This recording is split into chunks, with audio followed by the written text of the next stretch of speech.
Hello Pilipinas, hello world, welcome again to my another vlog. It's me Tilay OFW Vlogs. So ito yung aking araw-araw na trabaho dito as a domestic helper dito sa Kuwait, mga kamarites.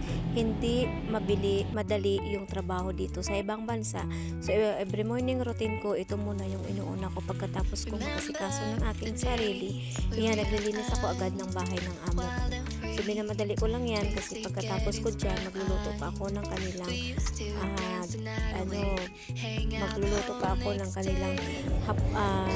tanghalian. So nandito na nga ako sa taas, katapos ako sa baba maglinis, nandito ako sa kusina, magluluto na ako ng kanilang tanghalian dyan, mga kamarites. So simple lang pala yung mga kinakain ng amo ko dito, hindi katulad ng iba na maraming karne sa pagkain.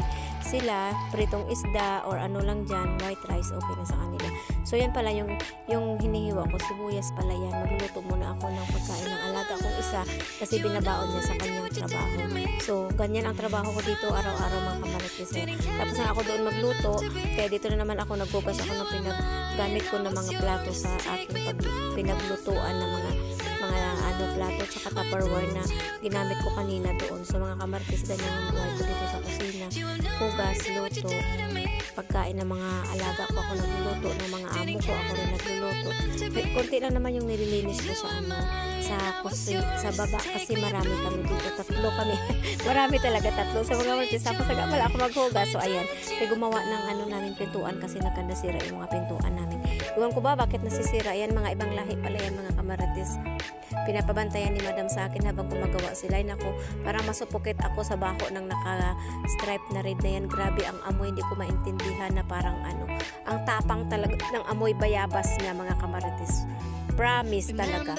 Parang masupukit ako. Iwan ko, kaya din nila yung amoy nila na ganyan. Hindi ba nila naaamoy yung ganyan? Pero sila kaya nila, no? Tayo, konting amoy lang ng katawan natin, hindi na natin kaya. Sila kaya nila. Grabing amoy talaga nila. Hindi sila malinis sa mga proper hygiene nila, ang baho nila. So ayun na nga, nandiyan sila sa may kwarto namin kasi inaayos nila yung pintuan kasi nakandasira. Yung pintuan sa kwarto namin dyan sa labas, sa rooftop, tsaka sa kusina. So malapit na nga pala yan matapos. Ewan ko anong pinag-uusapan nila kasi sabi ng isa, ito yung gamitin mo, sabi naman ng isa, ito yung gamitin mo. Iiwan ko, parang nagtatalo sila dyan sa mga ginagawa nila. So ayun ang kamarites, tingnan mo. Bilis lang pala yung gawin ng pintuan pag nasira.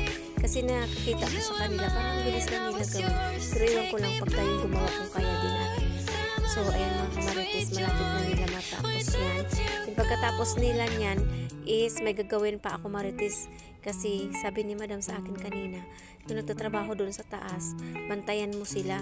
Hindi naman sila dapat bantayan pero dito pinapabantayan talaga. So napagod ako sa kakabantay sa kanila.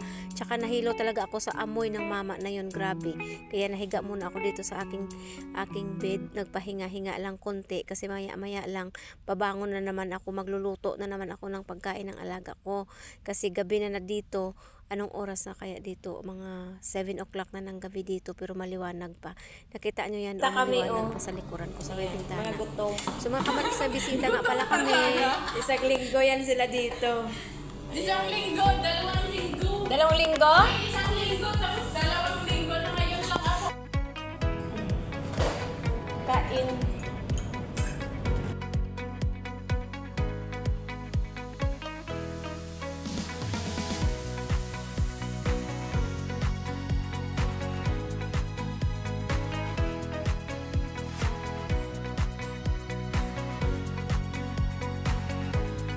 Iba talaga pag may kaibigan ka, galing Pinas. Pagbalik dito ng ibang bansa, may pasalubong sa'yo na hindi mo inasahan. So, ito yung pasalubong sa akin. Tingnan nyo kung ano yung pasalubong. Adobong PIG. Ayan, sarap. Thank you, Richelle. Hindi talaga inasahan na dala niya ako dito. Oo.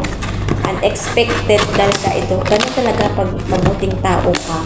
May blessing na dumadating na hindi mo malalaman. So, hindi ko talaga in-expect yan na may pasalubong pala siya sa akin ng ganito. Kasi wala naman siyang sinabi, nagulat na nga ako. Pagdating ng kasama kong Nepali na pumunta doon sa kanila, may dala nito. Ayan. So, thank you for this blessing. Iba talaga pag may kaibigan ka.